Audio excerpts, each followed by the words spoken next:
Assalamualaikum warahmatullahi wabarakatuh. Di sini saya Nurfita Ilahi, NPM 2014151007 dari Kehutanan A dalam mata kuliah Ekowisata. Di sini saya akan mempresentasikan sebuah jurnal yang berjudul Penyusunan Peraturan Nagari dalam rangka mendukung pembangunan kampung wisata di Jorong Nagari, Nagari Sumpu, Kecamatan Batipu Selatan, Kabupaten Tanah Datar. Adapun daftar isinya, yang pertama itu pendahuluan, yang kedua target luaran, yang ketiga metode pelaksanaan, yang keempat pelaksanaan kegiatan, dan yang kelima penutup. Adapun penulis dari jurnal ini, yaitu yang pertama Uning Pratimaratri, yang kedua Boy Yendra Tamin, yang ketiga Risma Bintani Gustaliza, dan yang keempat Yansal Zisatri Sauluddin. Yang pertama, pendahuluan. 1.1 Deskripsi kampung wisata di Jorong Nagari, Nagari Sumpu, Kabupaten Tanah Datar. Sedikitnya, ada 25 objek wisata yang dapat dikembangkan oleh masyarakat Sumpu, meliputi wisata alam, warisan budaya yang berwujud artefak, atraksi budaya, maupun wisata kuliner. Letak Nagari Sumpu di daerah Danau Singkara merupakan potensi wisata yang sangat potensial untuk dikembangkan. Atraksi budaya yang dapat dikembangkan di Nagari Sumpu adalah persembahan tari tradisional, silat, dan masih banyak lagi permainan anak nagari lainnya. 1.2 Persoalan existing kampung wisata di Jorong Sumpu, Nagari Sumpu. Persoalan yang dihadapi oleh masyarakat dalam mengelola kampung wisata adalah belum adanya lembaga maupun peranata untuk mendukung kegiatan kepariwisataan. Peranata tersebut diperlukan dengan tujuan yang pertama, memberikan arah bagi pembangunan pariwisata di Kabupaten Tanah Datar pada umumnya dan pariwisata di Nagari Sumpu pada khususnya.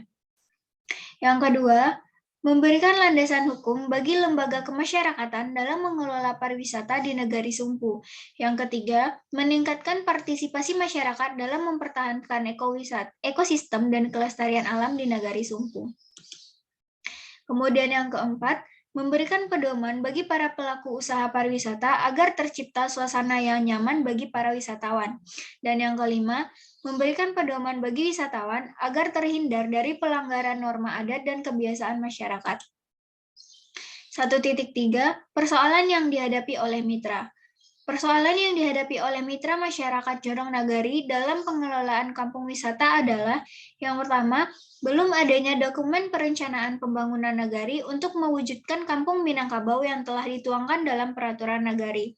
Yang kedua, kemampuan teknis masyarakat, aparat pemerintah nagari, dan masyarakat dalam pembuatan peraturan perundang-undangan masih terbatas.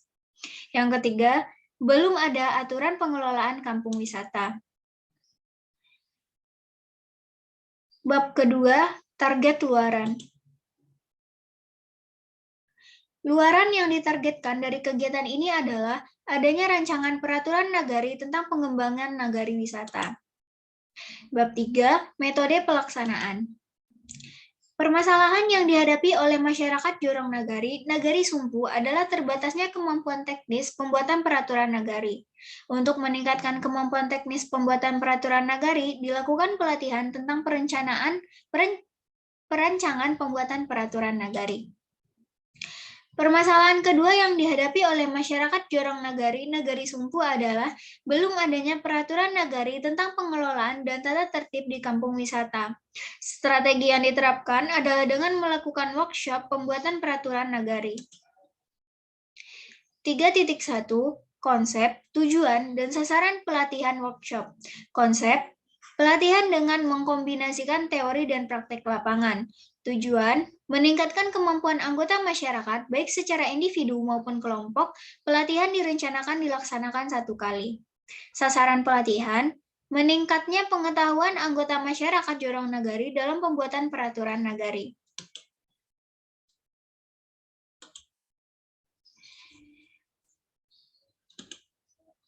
3.2 Metode pendekatan pelatihan. Metode pendekatan yang diterapkan dalam pelatihan terhadap masyarakat adalah fasilitatif. Tim menempatkan diri sebagai fasilitator dalam rangka pemberdayaan masyarakat kampung wisata. Konsekuensi dari pendekatan ini adalah tim menempatkan diri sebagai fasilitator. Tim menyediakan sumber daya manusia yang memiliki keahlian di bidang perancangan peraturan perundang-undangan. Tim akan melakukan pelatihan kepada masyarakat kampung wisata. 3.2 Metode pelaksanaan pelatihan. Adapun matrik pelaksanaan pelatihan dan workshop pembuatan peraturan nagari, jenis paket pelatihan, ada pelatihan teknis dan workshop. Tujuan dari pelatihan teknis, meningkatkan kemampuan teknis pembuatan peraturan. Sasaran, adanya peningkatan pengetahuan tentang teknik pembuatan peraturan nagari dan metodologi ceramah diskusi. Kemudian workshop, terdapat dua tujuan. Yang pertama, pemetaan masalah, dan yang kedua, membuat draft peraturan nagari. Adapun sasarannya, ada daftar masalah yang perlu diatur pada peraturan nagari, ada draft peraturan nagari. Metodologinya, ada diskusi dan praktek. Bab 4, pelaksanaan kegiatan. 4.1, pelatihan teknis pembuatan peraturan nagari. Pelatihan penyusunan peraturan nagari diadakan di Rumah Gadang yang menjadi pusat kegiatan Wadah Kampung Minangkabau. Pelatihan ini diadakan pada tanggal 12 Desember 2015 dengan acara duduk bersama. Duduk bersama berarti duduk bersama untuk berdiskusi suatu topik tertentu.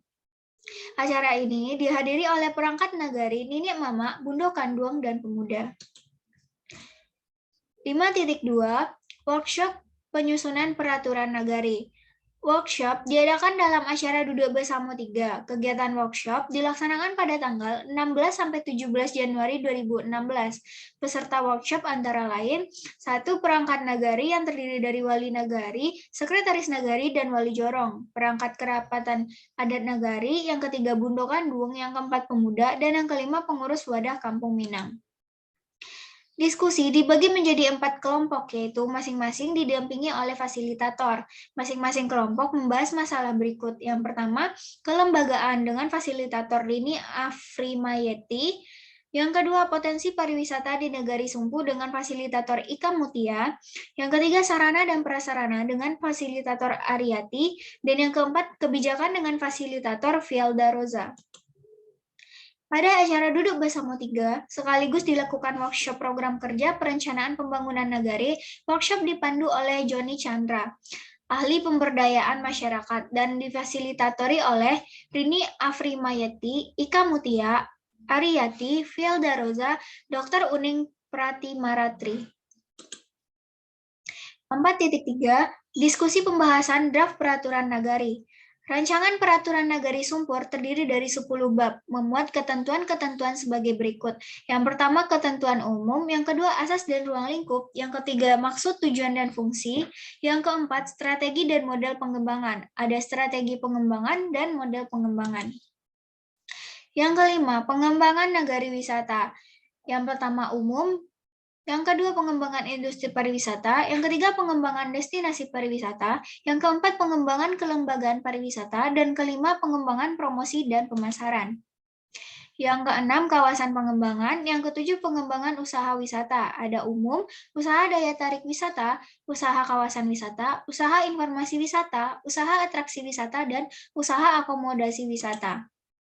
Yang ke-8, pendaftaran usaha wisata. Yang ke-9, hak dan kewajiban. Yang ke-10, kewenangan pemerintah nagari. Yang ke-11, pemberdayaan masyarakat.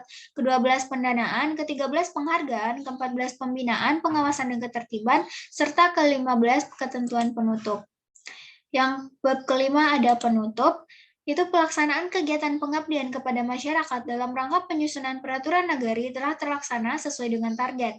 Draft rancangan peraturan nagari Sumpur nomor tahun 2016 tentang pengembangan nagari wisata telah diserahkan kepada Wali Nagari Sumpu. Pemerintah Nagari Sumpu dan BPRN telah mengagendakan pembahasan peraturan nagari tersebut. Terima kasih. Mungkin sekian presentasi yang dapat saya sampaikan. Salah dan janggal saya mohon maaf. Assalamualaikum warahmatullahi wabarakatuh.